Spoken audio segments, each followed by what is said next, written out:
Hello students, ये मेरी नई वीडियो है डिस्प्लेसमेंट रिएक्शन और डबल डिस्प्लेसमेंट रिएक्शन के लिए class 10th NCERT science chapter 1।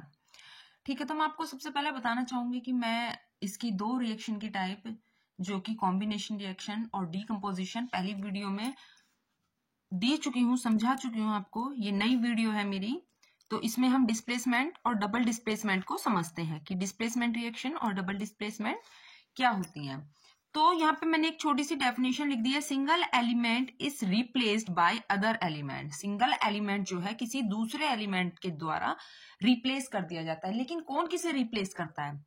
तो बच्चों इसके लिए आपको याद रखना जरूरी होगा रिएक्टिविटी सीरीज को। रिएक्टिविटी सीरीज अगर आपको याद नहीं है, मैं उसके लिए आपको एक वीडियो अपलोड करूंगी जिसमें आपको बहुत आसान तरीका और ट्रिक मैं आपको सिखाऊंगी रिएक्टिविटी सीरीज याद करने की।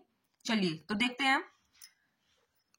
ए बी ने सी के साथ रिएक्ट किया और बी ने सी के साथ रिएक्ट किया और ए को अलग कर दिया। Single element is replaced. A को जो है रिप्लेस कर दिया गया है बाय अनदर एलिमेंट। किसने कर दिया ए को रिप्लेस? सी ने, क्योंकि बी ने सी के साथ रिएक्ट कर लिया और ए को अलग कर दिया।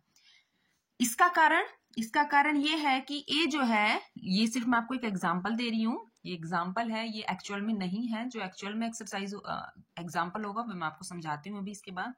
इसका मतलब ये है कि रिएक्टिविटी सीरीज में ए नीचे की तरफ आएगा, जिसकी वजह से ए को रिप्लेस करके अलग कर दिया गया है। चलिए, ये एग्जांपल आपको बोर्ड एग्जाम में नहीं देना है, जो एग्जांपल आपको देना है वो मैं आपको लिख के बताती हूँ। जिंक ने रिएक्ट किया H2SO4 के साथ और बना दिया ZnSO4 प्लस H2O। क्या हुआ है? ये जिंक ने SO4 के साथ रिएक्ट किया क्योंकि ये ज्यादा रिएक्टिव है और H जो है कम रिएक्टिविटी है कि सीरीज में, मतलब कि रिएक्टिविटी सीरीज में H नीचे की तरफ आता है तो ये लेस रिएक्टिव है, इसलिए इसको अलग कर दिया है और जिंक ने SO4 के साथ रिएक्ट कर लिया है। तो बच्चों आपको डिस्प्लेसमेंट रिएक्शन क्लियर हो गई होगी कि सिंगल एलिमेंट जो है वो रिप्लेस कर दिया जाता है अनदर एलिमेंट से जो कि रिएक्टिविटी सीरीज में ऊपर की तरफ आता है। ठीक है, चलिए अपने अगले क्वेश्चन की तरफ चलते हैं। डबल डिस्प्लेसमेंट बहुत अच्छा है। चलिए ABCD लेते हैं और अपना एग्जांपल समझते हैं। देखिए,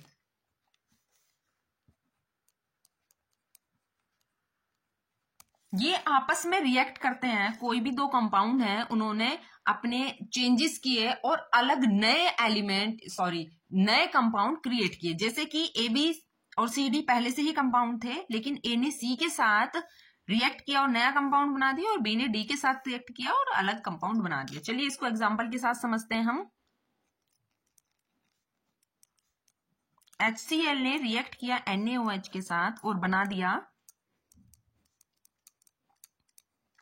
ठीक है, HCl था, एक अलग कंपाउंड था, NaOH एक अलग था, लेकिन दोनों ने क्या किया कि चलो दो और नए बनाते हैं। हम तो है ही नए, लेकिन एक गैंग और अलग तैयार करते हैं। तो H ने क्या किया? Na के साथ रिएक्ट कर लिया, H ने Na के साथ रिएक्ट कर लिया, सॉरी H ने O के साथ रिएक्ट कर लिया और Na ने Cl के साथ रिएक्ट कर लिया। H ने O के साथ रिएक्ट किया और Na ने Cl के साथ रिएक्ट किया, तो ये बन गया NaCl। और H ने जब O के साथ रिएक्ट किया तो दो H है, एक H ये रहा, एक H ये रहा, ये हो गया H2 और एक O है तो बन गया वाटर। समझे बच्चों? दोनों ने अलग अलग के साथ दोस्ती कर ली और नए कंपाउंड बना दिए। तो ये हुई हमारी डबल डिस्प्लेसमेंट रिएक्शन। बच्चों बोर्ड एग्जाम के लिए मोस्ट इंपोर्टेंट है, याद कर लीजिएगा जरूर।